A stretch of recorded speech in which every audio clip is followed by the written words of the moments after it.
Hello students. स्वागत है आपका एमसीएस क्लासेस में। जैसे कि आपको ज्ञात है, हमारी सोशलॉजी की आंसर राइटिंग की क्लास चल रही है। ठीक है।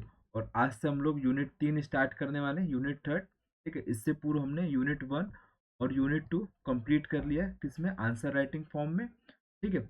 और आपके रिस्पॉन्स भी बहुत अच्छे आए हैं।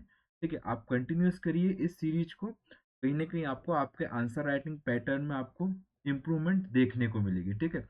मैं यहाँ आपको आंसर राइटिंग पैटर्न के साथ साथ आप किस प्रकार अपने कंटेंट को इम्प्रूव कर सकते हैं और कौन से ऐसे पॉइंट्स हैं जो आप अपने आंसर में इनपुट कर सकते हैं या फिर उनको इन करके आप अपने आंसर्स को बेहतर बना सकते हैं। जैसा कि हमारी आंसर राइटिंग का फॉर्मूला क्या है, सीपीआई। मैं आपको रोज इसलिए बताता हूँ कि आपके माइंड में ये क्या हो जाए, फिक्स हो जाए, फीड हो जाए, और आप इसी फॉर्मूले में क्या लिखें, आप अपना आंसर लिखें। सबसे पहले कंटेंट, कंटेंट के बाद आपका क्या होता है, प्रेजेंटेशन या फिर प्रस्तुतिकरण। उसके पश्चात क्या है, इनोवेशन। ये तीन चीज करना है आपको स्टार्टिंग में। ठीक है। जब ये तीन चीज आपकी फुलफिल हो रही है तो फिर आपको क्या करना है, पेपर कंप्लीट करना है। पेपर तो सबसे पहले करना है, लेकिन इन तीन चीजों के साथ ही क्या करना है, आपको पेपर को पूर्ण करना है। और जब ये चीज आप कंप्लीट कर रहे हैं तो आपको किस में सुधार करना है, आपकी राइटिंग में सुधार करना है। यदि आपकी राइटिंग खराब है तो, अन्यथा कोई आवश्यकता नहीं है। यदि आपकी राइटिंग पठनीय है, यानी कि दूसरे को या चेक करने वाले को पढ़ते बनता है, तो आपको इसमें काम नहीं करना है, किसमें, राइटिंग में। चलिए, आज हम लोग स्टार्ट करने वाले हैं यूनिट 3। अब यूनिट 3 में है क्या, सबसे पहले हम लोग उस चीज को देख लेते हैं। एकदम नया टॉपिक है ये, कि ग्रामीण एवं नगरीय समाजशास्त्र। ठीक है। इस ये क्या है, यूनिट का नाम है कि आपको इसके अंतर्गत क्या पढ़ना है, ग्रामीण समाजशास्त्र पढ़ना है, यानी कि रूरल सोशलॉजी। और उसके पश्चात क्या पढ़ना है आपको, अर्बन सोशलॉजी। अब इस यूनिट का आपको पहला चैप्टर क्या मिलेगा, ग्रामीण समाज के अध्ययन के उपागम कौन कौन से होंगे। आपको ग्रामीण शहरी अंतर पढ़ना है इसमें, ग्रामीणवाद पढ़ना है, नगरवाद, यानी कि approaches to the study of rural society. ठीक है। यानी कि क्या है, ग्रामीण समाज के अध्ययन के उपागम, जिसमें आप क्या पढ़ेंगे, रूरल, अनबर अर्बन डिफरेंस। ठीक है। साथ में रूरलिज्म और अर्बनिज्म पढ़ना है। क्लियर, ये आपको पढ़ना है। ठीक है। दूसरा जो इसका चैप्टर है, किसान अध्ययन। ठीक है। क्या पढ़ना है आपको, किसान अध्ययन। ठीक है। इसके पश्चात 73वें संशोधन के पूर्व और बाद में पंचायती राज व्यवस्था, यानी कि पंचायती राज सिस्टम पढ़ना है आपको, बिफोर एंड आफ्टर 73 अमेंडमेंट। ठीक है। इसके पश्चात क्या पढ़ना है आपको, रूरल क्या, लीडरशिप, यानी कि ग्रामीण नेतृत्व। फिर क्या, गुटबाजी पढ़ना है आपको। फिर गुटबाजी पढ़ने के पश्चात लोक सशक्तिकरण। फिर तीसरा चैप्टर क्या है इसमें, ग्रामीण विकास के सामाजिक मुद्दे, यानी कि social issues and strategy of rural development.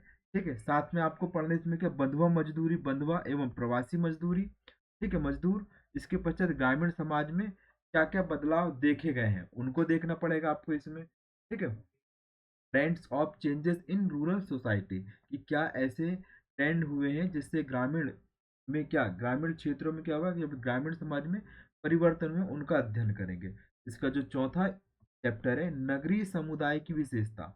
इसकी नगरीय समुदाय, यानी क्या बोल सकते हैं आप, अर्बन कम्युनिटी की कैरेक्टरिस्टिक्स पढ़ना है आपको इसमें। ठीक है। और फिर क्या, नगरीय समाज में किस प्रकार परिवर्तन हुए, क्या क्या चेंजेस आए हैं, फिर नगरीकरण के कारण और प्रभाव। ठीक है, ये पढ़ना है आपको। ठीक। और इसका जो अंतिम जो चैप्टर है, नगर नियोजन की अवधारणा, यानी कि concept of town planning factor affecting to urban planning. ठीक है। यानी कि नगर नियोजन को प्रभावित करने वाले कारक। और फिर क्या, भारत में नगरीय प्रबंधन की कौन कौन सी समस्या है, problem of urban management in India. आपको ये बहुत ही अच्छा सा उदाहरण अभी आपने रिसेंटली सुना है कि दिल्ली में जो कोचिंग जो थी, वहाँ पे बेसमेंट पे उसकी लाइब्रेरी में पानी घुसा और आईएएस की तैयारी करने वाले 3 बच्चे जो अपनी जान गंवा गए। ठीक है। तो ये क्या है, एक नगर नियोजन के अंतर्गत ही आता है कि किस प्रकार वहाँ का नगर नियोजन को कंप्लीट किया गया या पूर्ण किया गया। ठीक है। हम इसमें विस्तार से चर्चा करेंगे जब इस टॉपिक में हम लोग पहुंचेंगे। ठीक है। चलिए, आज के क्वेश्चन हम लोग स्टार्ट करते हैं कि ग्रामीण समाजशास्त्र क्या है, इसके अंतर्गत किन किन विषय का अध्ययन किया जाता है। 7 मार्कर का क्वेश्चन है। 7 मार्कर के क्वेश्चन में आपको 3 लाइन का इंट्रो लिखना अनिवार्य है, 3 लाइन का इंट्रो, ठीक है। ग्रामीण समाजशास्त्र, तो आपको बताना पड़ेगा ग्रामीण समाजशास्त्र है क्या। तो ग्रामीण समाजशास्त्र समाज की वह शाखा है, इसकी शाखा है, समाज की वह शाखा है जो वैज्ञानिक रूप से, किसके, साइंटिफिक रूप से ग्रामीण जीवन, ग्रामीण समूहों, ग्रामीण संबंधों और ग्रामीण परिवेश का क्या करता है, अध्ययन करता है। किसका, वैज्ञानिक रूप से आपको लिखना है, समाज की वह शाखा है, ठीक है, जो वैज्ञानिक रूप से किसका अध्ययन करता है, ग्रामीण जीवन, ठीक, ग्रामीण जीवन के पश्चात ग्रामीण समूह, समूहों के पश्चात संबंध, और संबंध के पश्चात परिवेश का क्या करता है, अध्ययन करता है। ये आपको लिखना पड़ेगा ग्रामीण समाजशास्त्र की डेफिनेशन। अब इसके पश्चात दूसरा पार्ट क्या है कि ग्रामीण समाज के अंतर्गत किन किन विषयों का अध्ययन किया जाता है। तो किन किन विषय का अध्ययन किया जाता है, सबसे पहले देखिए, हर वैज्ञानिकों ने अपने अपने, या हर सामाजिक थिंकर ने अपने अपने हिसाब से क्या बताया, वहां पे विषय बताया है। तो सबसे पहले आपको इसका अध्ययन करना पड़ेगा। तो लिख लीजिए पहला पॉइंट यहाँ पे, ग्रामीण सामाजिक संरचना का अध्ययन करना पड़ेगा। किसका, ग्रामीण सामाजिक संरचना का अध्ययन करना है, ठीक है। अब अध्ययन करेंगे इसमें किसमें, समाज में क्या क्या रहेंगे, परंपरा रहेंगे, मूल्य रहेंगे, प्रथाएं रहेंगी, जो लोक प्रथाएं रहती हैं, ठीक है, लोकचारों का अध्ययन करेंगे। और किसके द्वारा करेंगे, एक संस्थागत अध्ययन करेंगे। क्लियर, किसका, ग्रामीण सामाजिक संरचना का क्या करेंगे, आप अध्ययन करेंगे, ठीक है। दूसरा विषय क्या आता है इसमें, ग्रामीण सामाजिक संगठन, लिख लीजिए आप, ग्रामीण सामाजिक संगठन, ये भी क्या है, एक विषय है इसका। इसके अंतर्गत आप किसका अध्ययन करेंगे, विभिन्न प्रकार के पद, जो सामाजिक संगठन में विभिन्न प्रकार के पद होते हैं। जैसे मैं जनजाति क्षेत्र की बात करूं, वहां पे मुकद्दम, चौधरी, कोटवार, सम्रत, इस टाइप के जो ग्रामीण पद होते हैं उनका अध्ययन करेंगे। उनके बीच किस प्रकार का संबंध है, इसका अध्ययन करेंगे। सत्ता का अध्ययन करेंगे, ठीक है, इस चीज का अध्ययन करेंगे। फिर इसमें आप परिवार भी देखेंगे, परिवार के साथ साथ उस समाज में किस प्रकार की विवाह पद्धति विद्यमान है, जाति व्यवस्था है या वर्ग व्यवस्था है, किस प्रकार की व्यवस्था है, शिक्षा की व्यवस्था है या नहीं, इन सब चीज का अध्ययन करेंगे। ये सब सब्जेक्ट आते हैं किसमें, ग्रामीण सामाजिक संगठन में, ठीक है। इसके पश्चात तीसरा जो आएगा इसमें, ग्रामीण सामाजिक समूह, लिख लीजिए, ग्रामीण सामाजिक समूह तीसरा विषय हो जाएगा इसका, क्या, ग्रामीण सामाजिक समूह। अब समाज में क्या होता है, समूह में क्या होता है, मानव अपने उद्देश्यों की पूर्ति करने के लिए विभिन्न प्रकार के समूह बनाता है, ठीक है, और उन्हीं प्रकार के समूहों से वह अपनी आवश्यकताओं की क्या करता है, पूर्ति करता है। क्लियर, इसका भी अध्ययन करेंगे। चौथा सब्जेक्ट लिख लीजिए इसमें, ग्रामीण सामाजिक संस्थाएं, ग्रामीण सामाजिक संस्था, यह सामूहिक उद्देश्यों को प्राप्त करने के लिए समाज द्वारा स्वीकृत विधियों से संस्था स्थापित होती है। इसमें पारिवारिक संस्था आती है, सांस्कृतिक संस्था आती है, धार्मिक संस्था आती है, शैक्षणिक संस्था और राजनीतिक संस्था इत्यादि संस्था इसमें आती है, ठीक है। पांचवा पॉइंट लिख लीजिए आप, ग्रामीण सामाजिक प्रक्रिया, ग्रामीण सामाजिक प्रक्रिया आप लिखते चलिएगा, यहाँ पे राइटिंग पैड में उतनी अच्छी राइटिंग नहीं आती है, ठीक है। छठवा पॉइंट लिख लीजिए आप इसमें, ग्रामीण सामाजिक परिवर्तन, ठीक है, ये भी इसका क्या है, क्षेत्र है। सातवां पॉइंट देखिए, मैं अब आपको इतने सारे पॉइंट इसलिए एक्सप्लेन नहीं कर पा रहा हूँ क्योंकि समय का अभाव है, कि यहाँ पे आपको मैं केवल बुलेट पॉइंट बता दूं ताकि आप अपने उत्तर को क्या करें, इम्प्रूव कर सकें, ठीक है। और आप कुछ ना कुछ लिख लेंगे यहाँ पे, ग्रामीण जनसंख्या, इसका भी अध्ययन करेंगे आप ग्रामीण समाज शास्त्र में। आठवां पॉइंट लिख लीजिए आप, ग्रामीण पुनर्निर्माण, ठीक है, रिकंस्ट्रक्शन जिसको बोलते हैं, ठीक है, रीडेवलपमेंट भी बोल सकते हैं इसको। फिर क्या है, ग्रामीण संचार के ग्रामीण क्षेत्र में किस प्रकार का कम्युनिकेशन होता है। इस प्रकार इन सब सब्जेक्ट का अध्ययन करेंगे आप किसमें, ग्रामीण समाज शास्त्र में। एज इट इज क्वेश्चन आएगा, आपको देख लीजिएगा आप पेपर में, है ना। और बढ़िया सा आपको क्या लिखना है इसमें, आप कंक्लूजन लिखेंगे 3 से 4 लाइन में। कंक्लूजन लिखेंगे कि ग्रामीण समाज के अंतर्गत समाज में क्या है, ग्रामीण समाज शास्त्र के अंतर्गत हम इसका अध्ययन करते हैं, समाज की सामाजिक संरचना का अध्ययन करने के साथ साथ समाज में विद्यमान व्यक्तियों के कार्य परिवर्तन का भी अध्ययन किया जाता है, जो इसका निर्माण करते हैं, एक ग्रामीण सामाजिक संरचना के साथ साथ उनके नैतिक मूल्य और मानदंडों का निर्माण करते हैं, जिससे वह ग्रामीण विकास की ओर क्या होते हैं, अग्रसर होते हैं, ठीक। क्लियर? इस प्रकार आपको आपके क्वेश्चन को क्या करना है, फॉर्मेट में डिजाइन करना है, इस प्रकार के फॉर्मेट में। क्लियर? चलिए नेक्स्ट क्वेश्चन आते हैं हम लोग। 7 मार्कर ये ग्रामीण समाजशास्त्र क्या है, समाजशास्त्र के विभिन्न तत्वों का वर्णन करें। जैसा कि आपको परिभाषा पता है, ये भी 7 मार्कर क्वेश्चन है।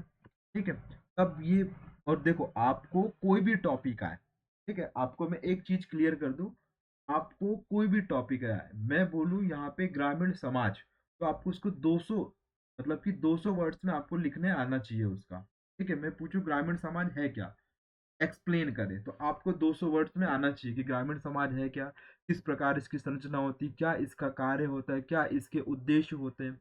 ठीक है, इसी प्रकार कोई भी टॉपिक आपको 200 वर्ड्स में आना चाहिए।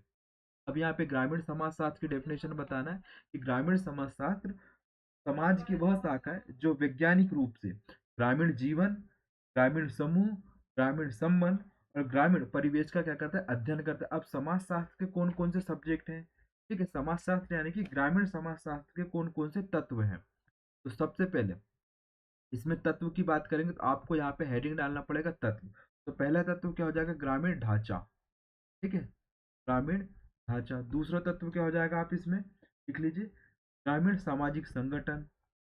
ग्रामीण सामाजिक संगठन, देखिए समाज शास्त्र में यही है कि आपको पॉइंट याद होने चाहिए, तभी आप अपने उत्तर को लिख सकते हैं। फिर क्या है, ग्रामीण जीवन की विशेषता, एलिमेंट यानी कि कंपोनेंट पूछा उन्होंने। ग्रामीण समाज शास्त्र कैसे कौन कौन से एलिमेंट या कंपोनेंट होते हैं जिसके माध्यम से ग्रामीण समाज का निर्माण होता है। सबसे पहले ग्रामीण ढांचा की, ग्रामीण ढांचा होता क्या है, फिर ग्रामीण में सामाजिक संरचना किस प्रकार की होती है, फिर क्या है ग्रामीण जीवन की विशेषता क्या है कि वह किस प्रकार अपना जीवन व्यतीत करते हैं या निर्वाह करते हैं।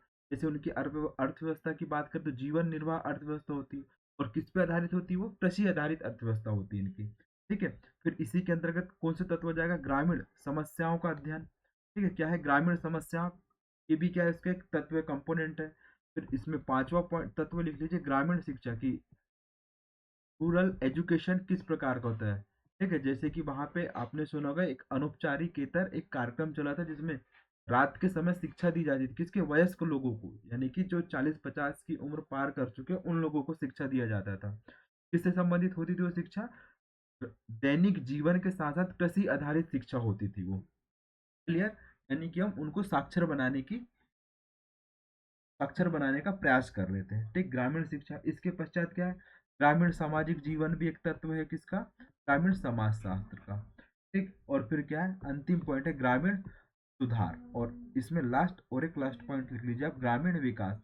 इस प्रकार इसके क्या है, ये तत्व है किसके, ग्रामीण समाज शास्त्र के कौन कौन से तत्व है, ग्रामीण ढांचा, ग्रामीण सामाजिक संगठन, ग्रामीण जीवन की विशेषता, ठीक है, ग्रामीण समस्याओं का अध्ययन, ग्रामीण शिक्षा, ग्रामीण सामाजिक जीवन, ग्राम सुधार और ग्रामीण विकास। इस प्रकार क्या है, ग्रामीण समाज के क्या है ये तत्व हैं। चलिए, ठीक है, नेक्स्ट क्वेश्चन में आते हैं हम लोग। भारत में ग्रामीण समाज शास्त्र की उत्पत्ति किस प्रकार हुई, तो हम उसके महत्व को समझाइए। तो आपका ये कितना 10 मार्कर क्वेश्चन है, सिंपल सा है, 3 लाइन में डेफिनेशन।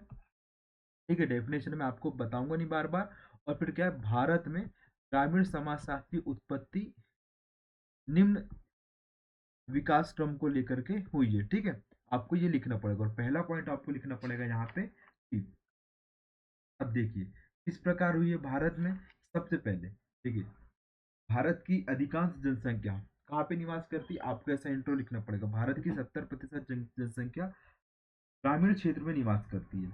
और ठीक है, और भारत में अंग्रेजों के समय से ही 19वीं शताब्दी में ग्रामीण समस्या के अध्ययन के लिए ग्रामीण समाजशास्त्र की उत्पत्ति मानी जाती है। कहाँ से, 19वीं शताब्दी में अंग्रेजों के समय से ही। और इनका उद्देश्य क्या था, ठीक है, अंग्रेजों का उद्देश्य क्या था, ग्रामीण सुधार करना, पुनर्निर्माण करना, राजनीतिक लाभ प्राप्त करना। इनका उद्देश्य क्या था, राजनीतिक लाभ लाभ प्राप्त करना, ग्रामीणों को वो क्या करके शिक्षित करके वह उससे उनसे राजनीतिक लाभ प्राप्त करना चाहते थे। और किस प्रकार राजनीतिक लाभ प्राप्त करना चाहते थे ये, अपनी सैन्य क्षमता में वृद्धि करके और अपने व्यापारिक जो कार्य थे उनको बढ़ा करके ये लाभ प्राप्त करना चाहते थे। ठीक है, अब देखिए 1803 में किताब आई थी, 1803 में किताब आई थी, उसका नाम क्या था, इंडियन रिक्रिएशन। और किसने लिखी थी, विलियम टेनेट ने लिखी थी। किसने, विलियम टेनेट ने लिखी थी। आप लिख लीजिए, आईएमपी फैक्ट है, जब भी पूछे वो क्वेश्चन कि भारत में ग्रामीण समाज की उत्पत्ति के लिए आप विकास क्रम को समझाइए, आपको बताना पड़ेगा। 1803 में किताब आई थी इंडियन रिक्रिएशन। ठीक है, इंडियन रिक्रिएशन किसने लिखी थी, विलियम टेनेट ने लिखी थी। इन्होंने ही सबसे पहले ग्रामीण पारिवारिक एवं आर्थिक जीवन, ठीक है, जो ग्रामीण ग्रामीण क्षेत्र में जो परिवार है उनकी विशेषता और उनका आर्थिक जीवन किस प्रकार संचालित होता है, उसका उन्होंने अध्ययन करके अपनी किताब में लिखा था। इसके पश्चात क्या है, कार्ल मार्क्स ने, ठीक है, कार्ल मार्क्स ने साम्यवाद की अवधारणा के संदर्भ में ग्रामीण समुदाय, ठीक है, किसकी, भारतीय ग्रामीण समुदाय की अवधारणा प्रस्तुत की थी। किसने, कार्ल मार्क्स ने। ठीक है, जिसने, कार्ल मार्क्स ने, आपको लिखना पड़ेगा कार्ल मार्क्स का नाम। इसके पश्चात क्या है, लाल बिहारी जी ने, लिख लीजिए आप, लाल बिहारी जी ने एक किताब लिखी थी, बंगाल प्लीसेंट लाइफ नामक। ठीक है, कौन सी, बंगाल प्लीसेंट लाइफ। इन्होंने बोला था कि बंगाल के ग्रामीण जीवन पर आधारित ये किताब थी।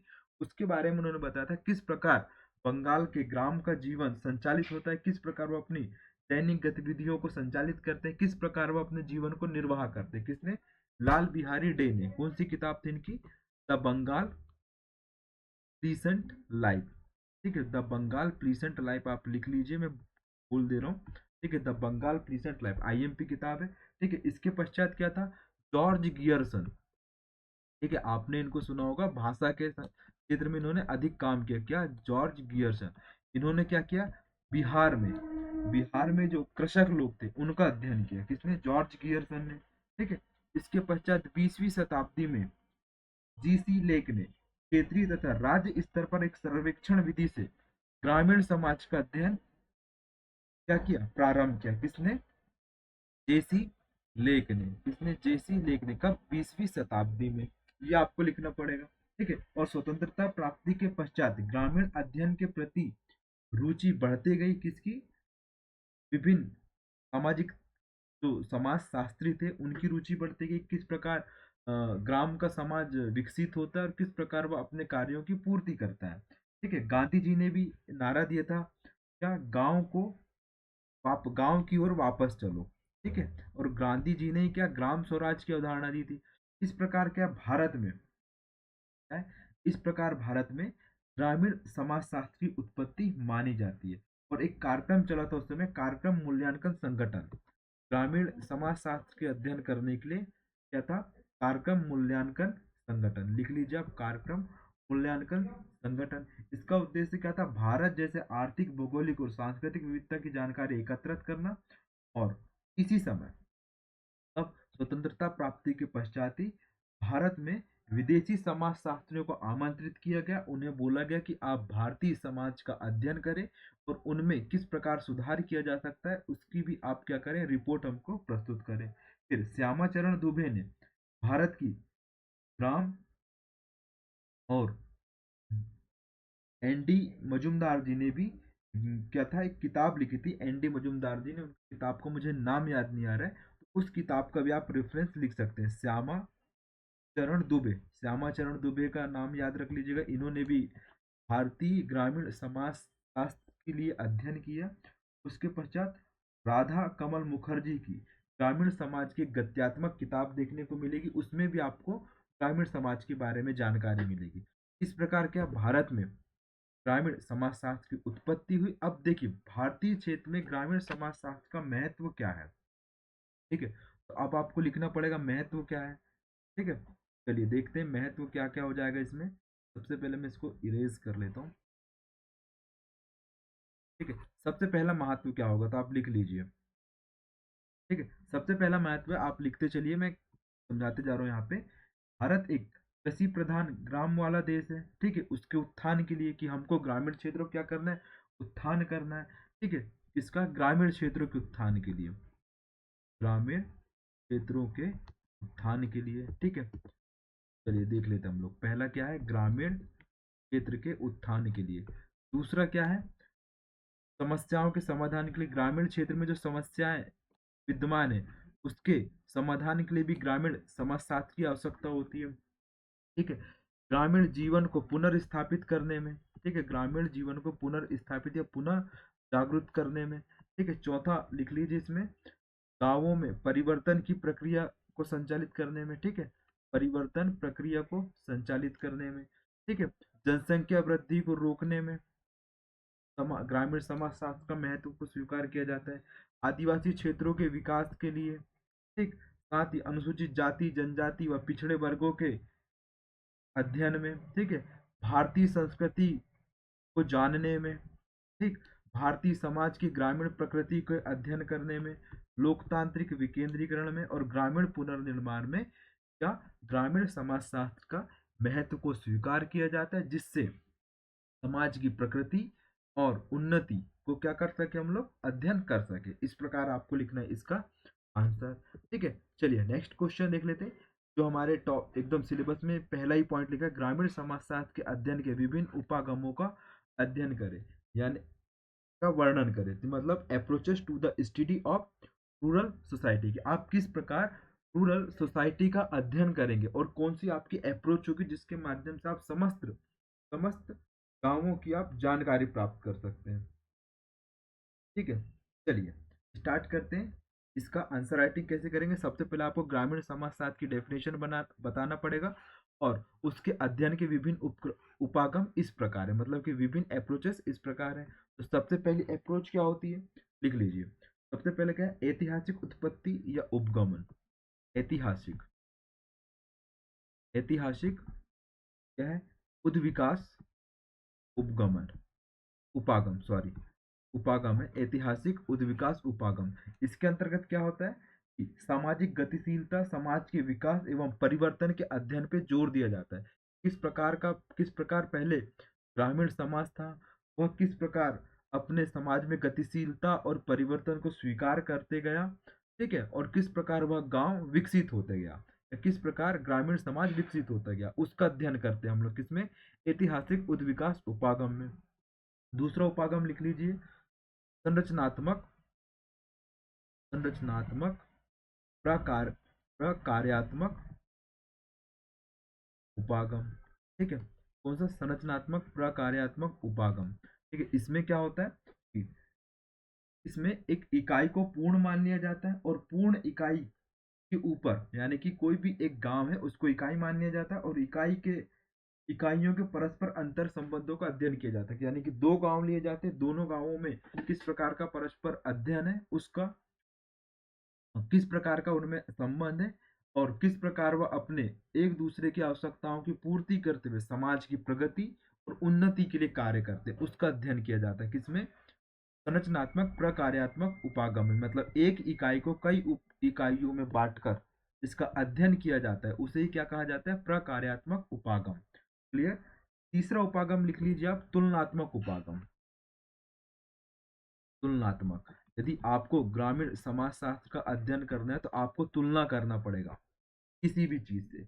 इसके अंतर्गत क्या है, एक ही समय में दो या दो से अधिक ग्राम का अध्ययन, एक ही समय में दो या दो से अधिक गांव का अध्ययन करते हैं और एक ही ग्राम में, ठीक है, एक ही गांव में दो समय, यानी कि अलग अलग समय का भी अध्ययन करते हैं। क्लियर, समझ में आई चीजें। देखिए, एक ही समय होगा, एक ही समय में दो गांव, ए गांव और बी गांव का अध्ययन करेंगे, ठीक है, और एक ही गांव का दो अलग अलग समय में, मतलब T1 और T2 समय में अध्ययन करेंगे। क्लियर, समझ में आ रहा है। ये क्या होता है, तुलनात्मक उपागम। इसके अंतर्गत आप ग्रामीण समाज का क्या करते हैं, क्या कर सकते हैं, अध्ययन कर सकते हैं। क्लियर। और चौथा पॉइंट लिख लीजिए आप इसमें, अंतः सांस्कृतिक उपागम है, अंतः सांस्कृतिक उपागम है। इसमें दो या दो से अधिक राष्ट्र या सांस्कृतिक क्षेत्रों के ग्रामीण जीवन का तुलनात्मक अध्ययन करते हैं। अंतः यानी कि एक दूसरे के साथ क्या करेंगे, इसमें सांस्कृतिक क्षेत्रों का क्या करेंगे, अध्ययन करेंगे।